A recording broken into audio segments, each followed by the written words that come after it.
Karibu kwa mara nyingine tena mtazamaji wa The World News katika kipindi hiki cha ulimwengu wa siasa. Mimi ni Adam Hussein. Rais wa Marekani Bwana Donald Trump ameonekana kuwa na urafiki na Jeffrey Epstein, akimshutumu marehemu aliyehukumiwa makosa ya ngono kwa kupanga njama dhidi yake. Wiki iliyopita idara ya haki ya Marekani ilitoa kundi la mwisho la zaidi ya kurasa milioni 3, video 2000 na picha 180 chini ya sheria ya uwazi ya faili za Epstein.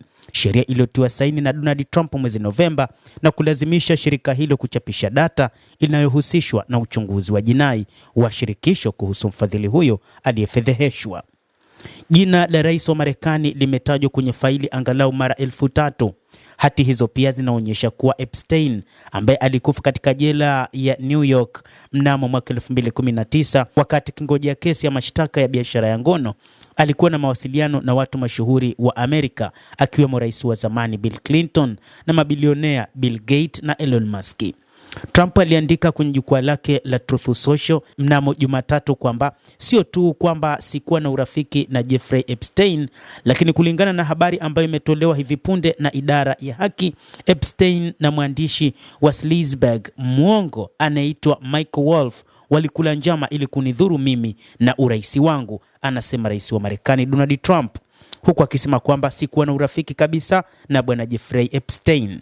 Tofauti na watu wengi wanaopenda kuzungumza takataka, sikuwahi kwenda kwenye kisiwa cha Epstein kilichojaa, lakini karibu na demokrasia hawa wote wa crooked Democrats na wafadhili wao walikwenda, alisisitiza. Trump tayari aliahidi Jumamosi kwamba atamshtaki Wolff, mwandishi wa habari wa Marekani, nyuma ya wasifu usioidhinishwa wa mwaka 2018 ulioitwa moto na ghadhabu ndani ya ikulu ya Trump. Wolff alisema katika ujumbe wa Instagram siku ya Jumapili kwamba hakuwa na uhakika ni nini kilisababisha hasira ya Trump, lakini alikiri kwamba alikuwa amemhimiza Epstein kutangaza hadharani kile anachojua kuhusu Trump. Mwandishi wa habari aliangazia faili nyingi za Epstein zilizochapishwa na DOJ Novemba iliyopita katika barua pepe kutoka Februari mwaka 2016. Wolff alipendekeza kwamba mfadhili aliyefedheheshwa anaweza kuwa risasi ya kumaliza kampeni ya kwanza ya urais wa Donald Trump.